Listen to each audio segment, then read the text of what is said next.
Good morning. Good morning. Nigangakyo Katamskadnao. I just bring you greetings to a warm handshake of friendship to each of you. I was very honored last year when Gary and Mary, you asked me to come and share about the journey I was on in the search for truth about the residential school legacy, the residential school history here in Canada. And of course, it took us almost 6.5 years, but at that point, I finally said to myself, now I know the truth of what happened. I thought I actually knew the truth because I spent 14 years in residential schools myself, but not really did I know the truth. So I'm going to just tell you a couple of stories again as I reflect on your important days here, your important discussion on reconciliation. And what is reconciliation? I was at a health conference once, and I was talking about health. I may have to sit down here in a bit because I broke my hip last year finally. They told me, Willie, you're too old now, you should quit playing hockey. But anyway, I was speaking at a health conference, and I said to the group, you know, my people, we have two challenges, very serious challenges, and it's diabetes. I said, what? I think I just created a new word. Diabetes. I was trying to rush through diabetes and obesity. So it just happened again after that, shortly after that. I was talking to a bunch of teachers and principals from schools across central Alberta. And I said, and this truth that the journey we've been on is about reconciliation. Created another new word. But I thought I'd remind me and you about that word and to thank you actually, because you're living reconciliation out in the way it should be, with action. By coming together here, you're acting reconciliation. So as a commission, three of us at our first gathering, we asked ourselves, what is reconciliation to you? What does it mean to you? So we each took our turn talking about what we thought reconciliation means. And we landed on a definition. We landed on 3 words that we thought applied in this area of work that we were doing. And it's about restoring respectful relationships. Reconciliation is about restoring respectful relationships. So that's how we went across the country seeking the truth about how does that inform reconciliation and what should reconciliation look like. So we were having a gathering here not too far away about reconciliation one day, and one of my former classmates said, you know, Willie, I've been working on reconciliation for 10 years now. And I said, I pat him on the back and I said, way to go, Ray, way to go. He said, no, Willie. Today is the first day I understood what reconciliation means. And I said, after 10 years? He said, yes. So, what did you learn? And he said, this is very profound, I thought, from him. He said, it begins with me. Reconciliation begins with me, he said. After 10 years of working, he thought, in the area of not only promoting but advancing reconciliation, he came down to the conclusion that it begins with me. And that's the first story I wanted to leave with you. Another story we heard from students, former students, survivors of residential schools, was that we came out of those schools not knowing how to be a parent. Not knowing how to be a parent. So people said because I was taken away at 6 or 7 years of age, I came out of that school after 10, 11, 12 years, not knowing how to be a parent because we were removed from our parents. We didn't have the emotion and the nurturing of love from our parents. So we came away not knowing how to be a parent. So that struck me as well, because I, after 14 years in residential school, was one of those people who didn't know how to be a parent. And it's interesting how God works, right, in terms of the song that you chose about being a good father. Because for me, I had to first go to my wife and say, I'm sorry for being such a poor husband, such a bad husband. It took us quite a while to talk through that. So then the next challenge I had was with my own children, to say to them, you know, I need to apologize to each of you, my 3 children, for being such a poor dad. I didn't know how to be a good father. But you know, the most difficult challenge with my grandchildren, to sit down with each of my grandchildren and say to them, I'm sorry for being such a poor mushel. I didn't know how to be a grandfather. But in that series of talks with my family, it was my grandchildren who were the first to say, it's okay, mushel, we forgive you. It was interesting. I think a little longer challenge with my children. And then, of course, the hardest part, but thank God tomorrow, or not tomorrow, but a month from now, Helen and I will celebrate our 49th anniversary. So there again, I'm really blessed to have such a beautiful and caring wife. So I told you that little story about family because that's what we are here again this morning. This is about family. That's why I thank in a Cree way, Mario is my son, and Gary is my brother. Actually, in English, it's nephew and cousin, but in Cree, it's a little different. That's why I'm so proud of them for doing this. I remember my grandmother, when I was a young boy, when I would come back from residential school during the holidays, every Friday afternoon, she took me into the house with whoever else was there, and we prayed Friday afternoons. And you know what? I really, really did not want to be there. I wanted to be outside playing. And she would say, no, sit down for a few seconds. And she would look at me with her stern eyes, her loving eyes now. Never be afraid to pray, she said. Never be afraid to pray. But of course, I wanted to play. So off I go to college and eventually university. And something happened at university that brought back my grandmother's teaching. There was a group called the Fellowship of Christian Athletes. I don't know if some of you might be familiar with the group called the Fellowship of Christian Athletes.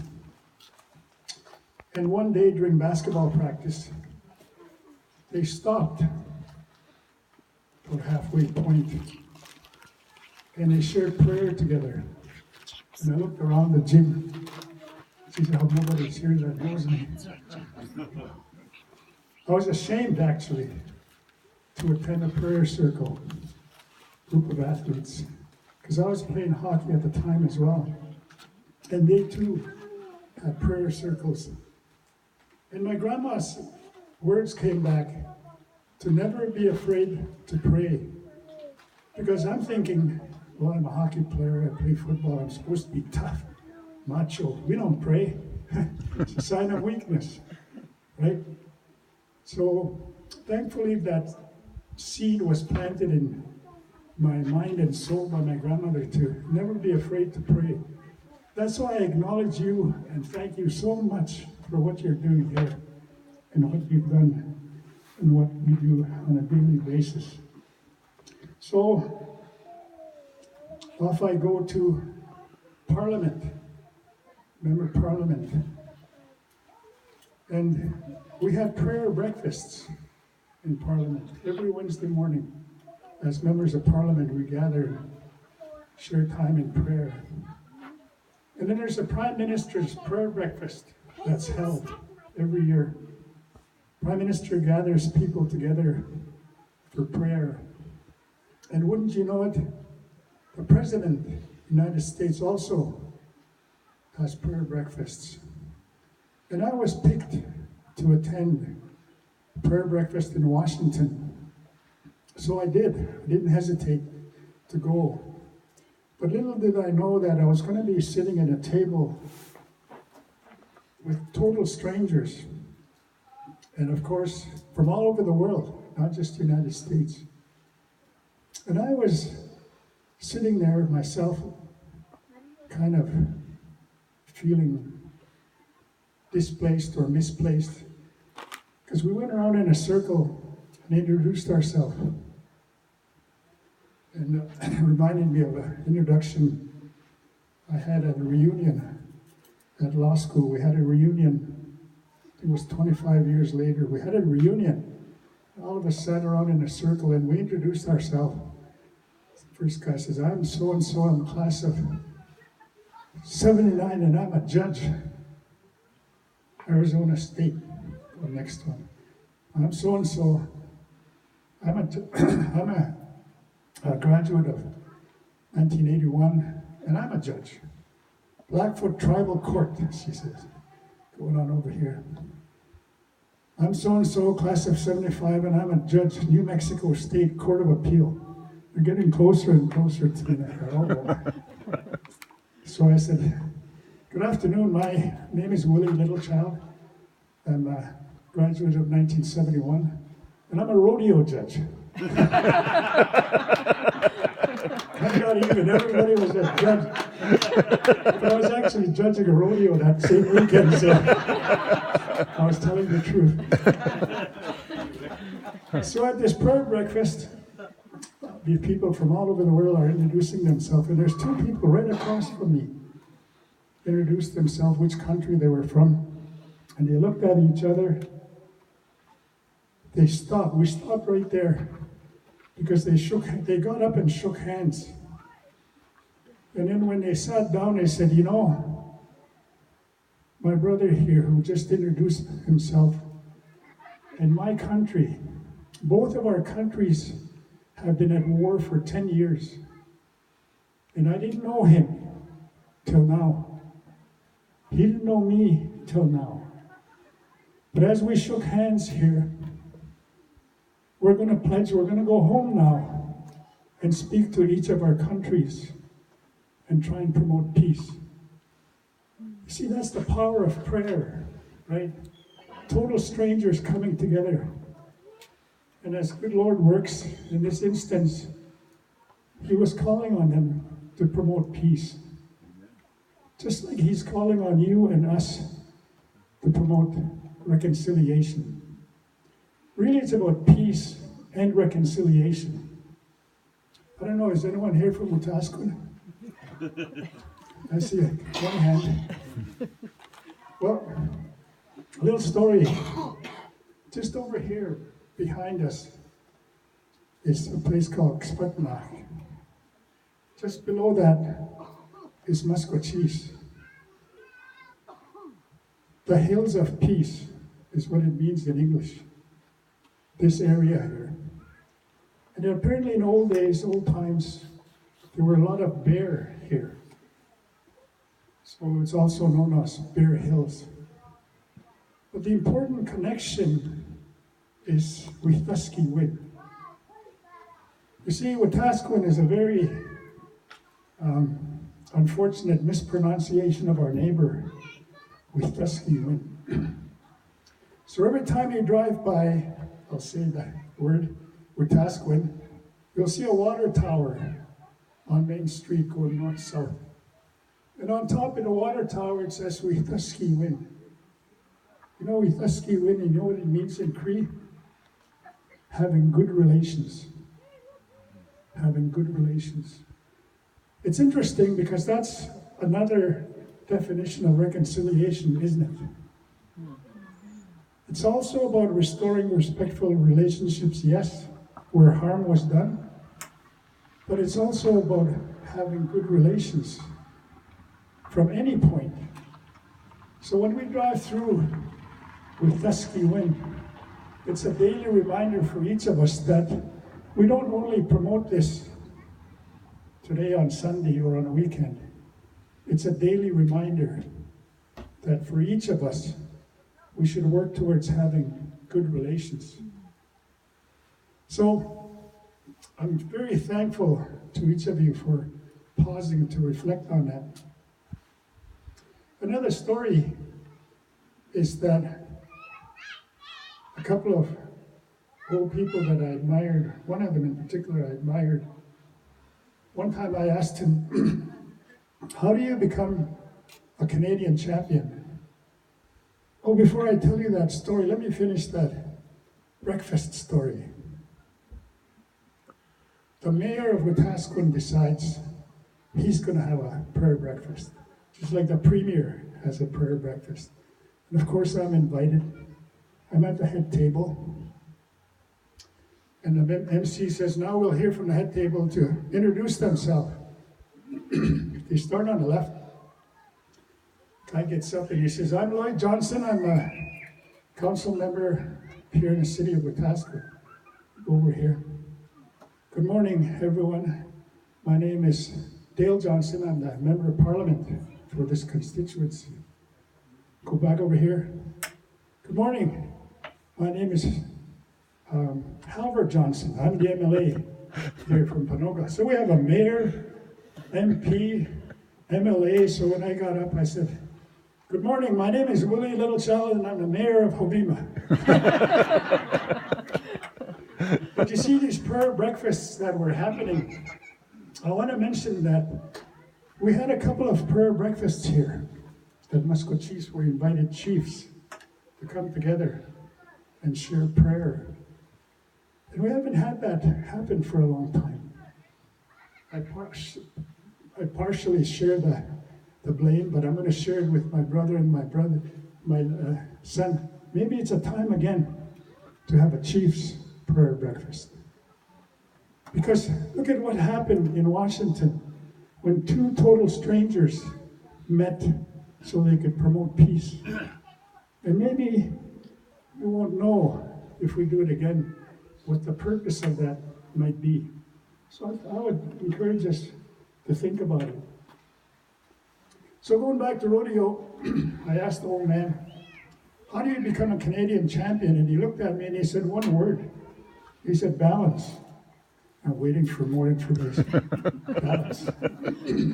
Never said anything else, he just said balance. It took me quite a while later to realize what he was getting at was, there's 4 elements of life, right?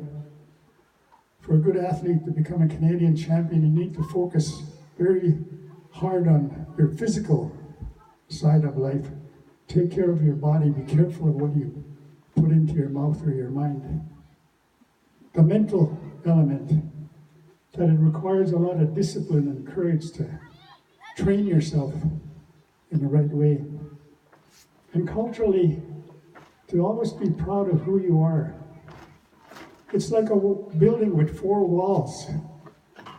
Each of those walls can stand with the fourth wall together. And the fourth wall is the most important wall. Spiritual. The spiritual wall, the spirituality it represents. He said if you spend too much time on your physical side and not enough on your cultural or spiritual side, you're not going to make it. So you have to balance those four elements of life that the good Lord blesses us with, he said. The physical, the mental, the cultural, and the spiritual. So I go to Calgary Stampede, and a friend of mine who's I've known not too long, but briefly because he used to come and compete here, became a world champion.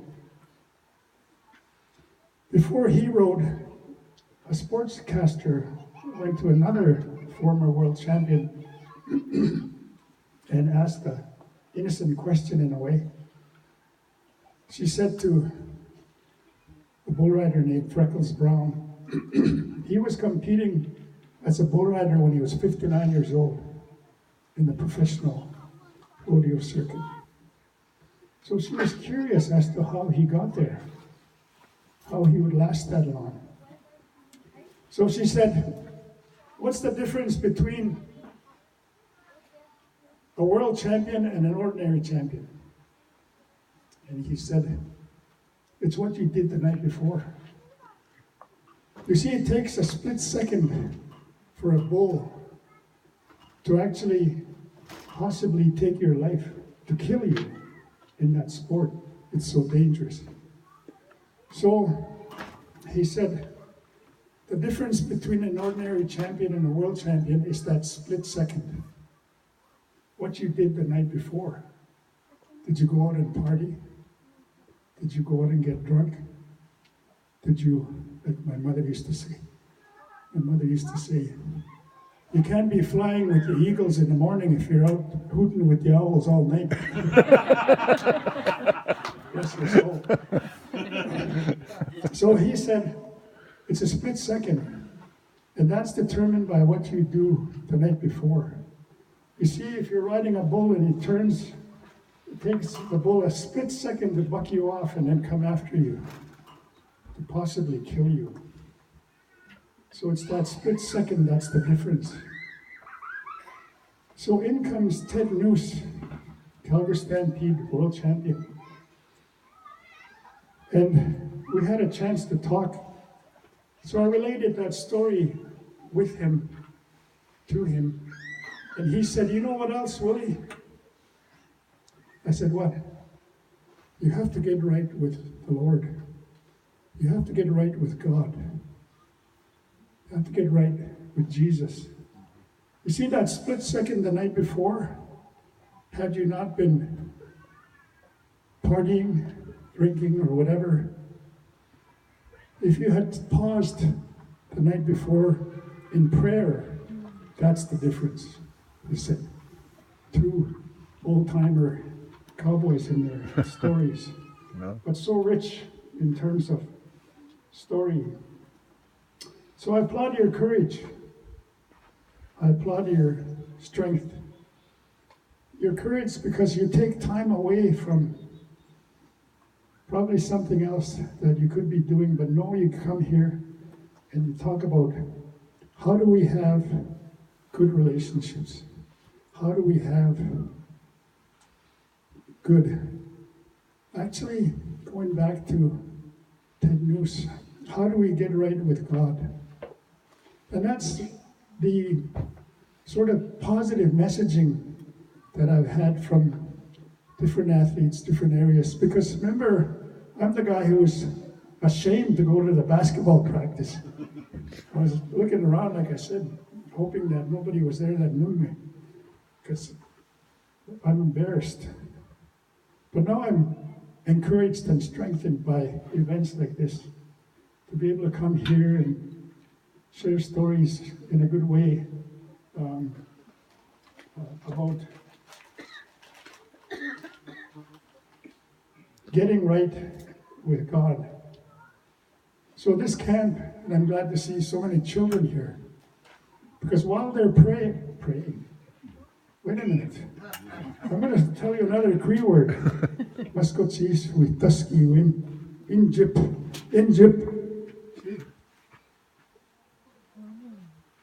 That's not a Cree word, but what did it spell? Anyone know what it spells?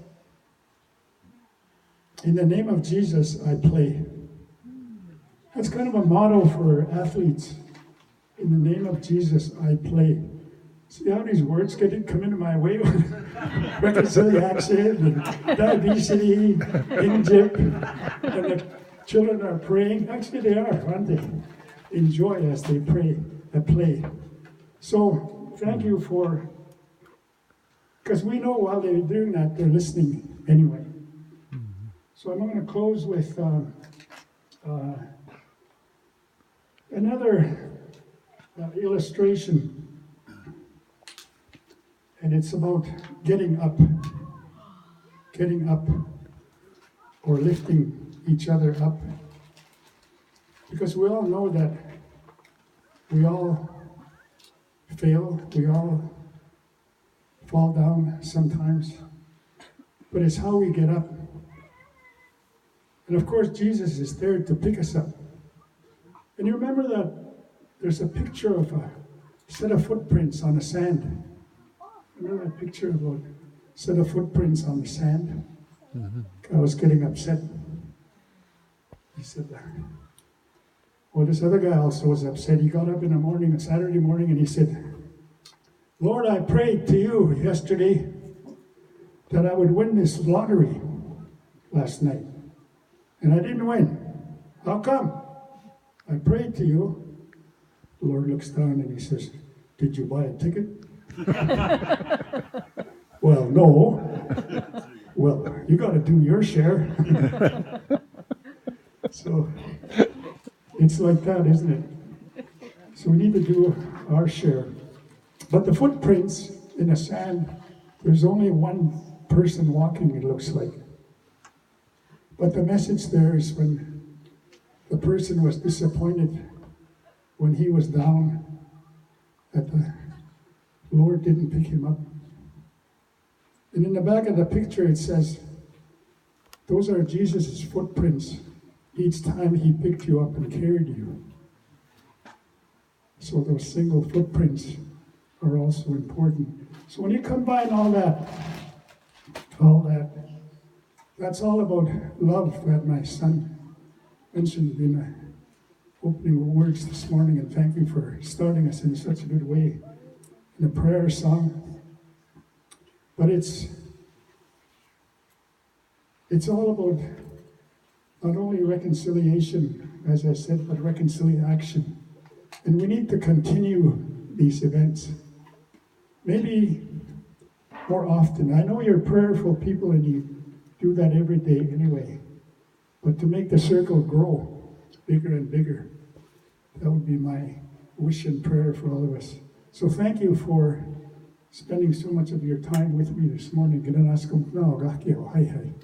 Hi.